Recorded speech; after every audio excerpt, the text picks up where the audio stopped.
السلام علیکم۔ میں عنایا پھر آپ کے لیے ایک سنسنی خیز دکان کی کہانی لے کر آئی ہوں آج، خونی دکان۔ تو جن صاحب نے مجھے بتایا انہی کی زبانی میں آپ کو بتا رہی ہوں کہ انہوں نے مجھے کہا کہ میرا تعلق حیدرآباد سے تھا اور اس کے نزدیک ایک ٹنڈو یوسف قبرستان کے پاس ایک پرانی دکان تھی جو سالوں سے بند پڑی ہوئی تھی، بہت قدیم دکان تھی۔ پھر میرے ایک امیر دوست نے وہ دکان لے لی۔ مالک اس کا دکان سے دور رہتا تھا کافی۔ میرے دوست نے اس دکان میں روٹیوں کا تندور کھول لیا۔ اس دکان کی یہ خاصیت تھی کہ وہ دکان شروع میں تو بہت اچھی چلتی تھی، پھر ایک دم کام سلو ہو جاتا تھا۔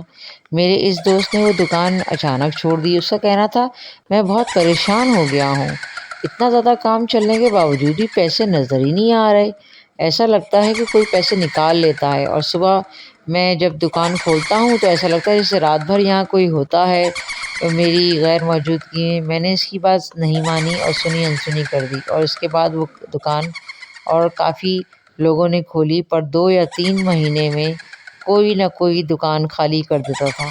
ہر کوئی یہی کہتا تھا کہ اس دکان میں سے پیسے غائب ہو جاتے ہیں، اور رات میں دکان بند ہونے کے باوجود بھی صبح ایسا لگتا ہے جیسے رات بھر یہاں پہ صبح تک کوئی پوری فیملی رہتی ہے۔ دکان کے حلیے سے بھی ایسے ہی لگتا تھا جیسے چیزیں بکھری ہوئی ہوں۔ ہم 4 بھائی ہیں، میں تیسرے نمبر پہ ہوں۔ میرے ایک بھائی ہیں جو کہ شیف ہیں، کوکنگ کرتے ہیں، ماشاءاللہ بہت بڑے پیمانے پر کام ہے ان کا۔ انہوں نے ایک دن مجھ سے کہا، یار آصف، وہ شہر والا پکوان سینٹر بہت دور پڑ جاتا ہے، یہ جو اپنے یہاں دکان ہے نا وہ اپن لوگ لے لیتے ہیں، گھر کے نزدیک ہو جائے گی۔ میں نے بھی بھائی کو صاف شفاف منع کر دیا کہ نہیں، یہ دکان ٹھیک نہیں ہے بھائی۔ میں نے بہت منع کیا بھائی کو، پر وہ ان چیزوں پہ یقین ہی نہیں رکھتے تھے۔ وہ میرا ہنسی مذاق اڑاتے رہے، اور میرے بہت منع کرنے کے باوجود بھائی نہیں مانے، تو ہم نے وہ دکان لے لی، اور رینٹ پر شروع میں کام اچھا چلنے لگا۔ کاؤنٹر پہ میں خود بیٹھا کرتا تھا اور بھائی کھانا بنایا کرتے تھے۔ ہم نے 3 لڑکے بھی رکھ لیے۔ ہم وہاں شادی بیاہ، عقیقہ اور دیگر تقریبات کا کھانا بناتے تھے، حلیم بریانی بھی بیچتے تھے، شربت اور تمام کھانوں کی اشیاء، مرغے مسلم۔ وہاں پہ بہت اچھا چل رہا تھا۔ ہم لوگ بہت خوش ہوتے تھے کہ ماشاءاللہ بہت اچھا کام شروع ہو گیا ہے اور بہت اچھا کاروبار چل رہا ہے، پر جب گھر جا کر حساب کتاب لگاتے تو پیسے بہت کم ہوتے جا رہے تھے۔ ہمارے مال کے حساب سے ہم لوگ بہت پریشان بھی رہتے تھے کہ لیکن جب باہر لوگوں کو دیکھتے تھے بہت اچھا کام چل رہا ہے، سب کو یہی لگتا تھا، تو ہم لوگ بہت پریشان ہو گئے کہ ایسی حالت ہو جاتی ہے کہ کوئی جیسے بیمار ہو، کبھی کوئی بیمار 3-4 مہینے تک چلتا رہے۔ ایک دن اچانک ایک لڑکے نے کام چھوڑ دیا، وہ بھاگ گیا، اس کو دیکھ کر دوسرا لڑکا بھی بھاگ گیا۔ اب بس میں اور بھائی رہ گئے تھے دکان پر۔ 1 ہفتے بعد میں اس لڑکے کے گھر گیا جو ہماری دکان پہ کام کیا کرتا تھا۔ اس نے مجھ سے ملنے سے انکار کر دیا۔ بہت اصرار کے بعد اس کے ماں باپ نے اسے راضی کیا۔ میں نے اس سے پوچھا کہ بھائی آخر ہوا کیا تھا؟ اچانک اس نے کہا، آصف بھائی، اس دن جب میں رات کو پکوان سینٹر پانی بھرنے گیا تو آپ کو پتہ ہے کیا ہوا؟ ہمارے علاقے میں اکثر رات میں پانی آتا ہے، اس لیے 2 بجے کے بعد اس نے بتایا کہ جب میں پانی بھرنے گیا تو ساری دکان بند تھی، پر میرے ہاتھ میں ایک موبائل تھا۔ میں نے پکوان سینٹر کھولا اور آدھا شٹر گرا دیا، پانی کی مشین کھول لی اور ہینڈ فری لگا دیا اور لیٹ گیا، اور میری موبائل کے ساتھ، اور میری آنکھ لگ گئی۔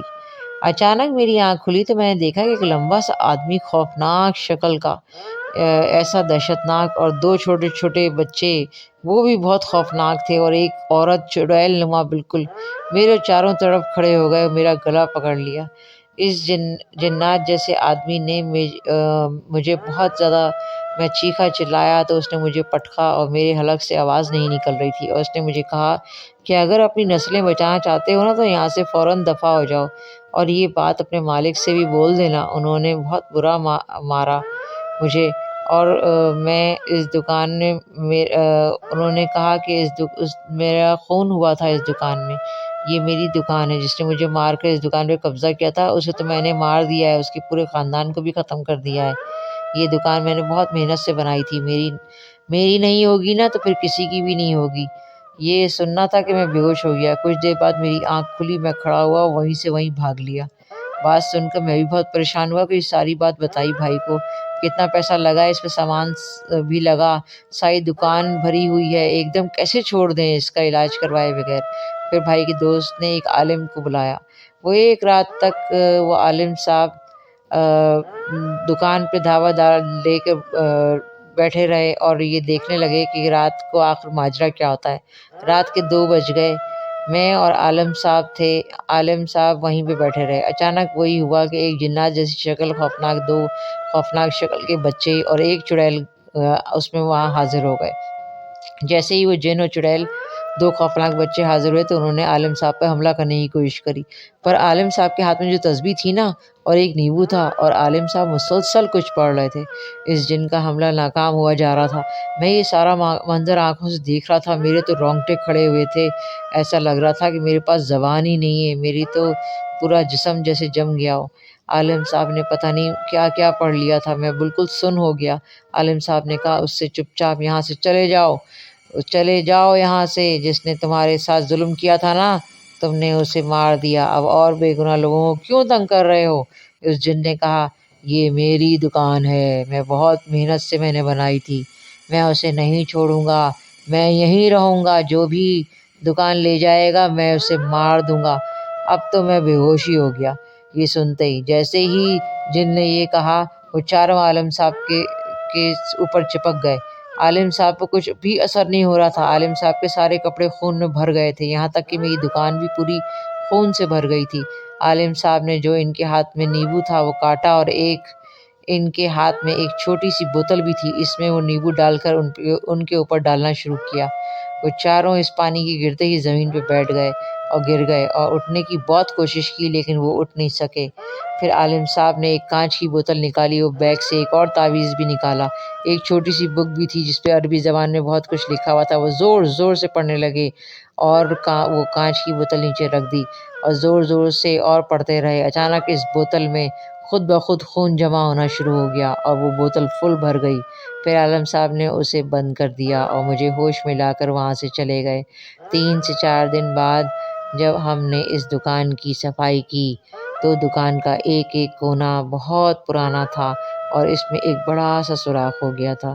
اسے میں نے کھودا تو اس میں بہت سارے پیسے تھے۔ پھر مجھے یاد آیا کہ جو کہ آپ کو میں نے پچھلی اس میں بتایا تھا کہ وہاں سے پیسے ہی غائب ہو جاتے تھے، جو تمام لوگوں کی اسی طرح غائب ہوئے تھے۔ میں نے وہ سارے پیسے نکال کر عالم صاحب سے پوچھ کر اسے مسجد میں دے دیا۔ آج اللہ کا شکر ہے میری دکان بہت اچھی چل رہی ہے، اور اس دکان میں بھی اب کچھ نہیں ہے، اب سب اچھا چل رہا ہے۔ میں تو ہر ایک کو یہی مشورہ دیتا ہوں کہ اگر آپ کی دکان میں کسی بھی طرح کا آسیب ہے یا برے اثرات ہیں تو فوراً عالم سے رابطہ کر لیا کریں، کلام الہی پڑھا کریں، اور کبھی بھی اس میں کوتاہی نہ کریں۔ اللہ کے کلام میں بڑی طاقت ہے، اور اللہ کے کلام پڑھنے سے اس طرح کی تمام ماروائی مخلوقیں جو انسانوں کو ڈراتی ہیں، دھمکاتی ہیں، یا بدروہیں یا آسیب یا چڑیل یا جن، وہ تمام کے تمام غائب ہو جاتے ہیں۔ اور نماز کی پابندی رکھیں، اپنے آپ کو صاف رکھیں، جگہ کو صاف رکھیں۔ آج کا میرا یہی پیغام تھا۔ امید ہے آپ کو ضرور پسند آیا ہوگا آج کا سیشن، اور میں سبسکرائب کیجیے گا میرے چینل کو۔ میں ویٹ کروں گی کہ آپ لوگ میرے چینل کو سبسکرائب کر کے مجھے سپورٹ کریں گے، تاکہ میں مزید آپ کو اسی طرح کے پراسرار واقعات، قصے، کہانیاں سناتی رہوں، اور آپ کو بتاتی رہوں کہ اگلے سیشن میں بھی میں آپ کو دنیا میں ورلڈ وائڈ جتنے بھی سیشن ہو رہے ہیں اس طرح کے، وہاں کی کہانیاں بھی آپ کو سناؤں گی، کس طرح وہاں پہ سنسان حویلیاں ہیں، سنسان باغات ہیں، سنسان جنگلات کے اندر جو گھر بنے ہوئے ہیں وہاں کیا کیا ہوتا ہے، اور کس طرح سے وہاں پہ مختلف قسم کے مذہب کے لوگ ان پہ قابو پاتے ہیں۔ ہمارا سیشن اگلا بھی بہت مزے کا ہوگا۔ آپ میرے ساتھ رہیے گا اور میرے چینل کو سبسکرائب کرتے رہیں۔ جتنا آپ کی سپورٹ ہوگی اتنا ہی مجھے فائدہ ہوگا، اور ساتھ ساتھ آپ لوگوں کو یہ مزے کے قصے سننے کو ملیں گے۔ آپ کی عنایا اب اجازت چاہتی ہے۔ انشاءاللہ شب بخیر۔ اپنا بہت خیال رکھیے گا۔ السلام علیکم۔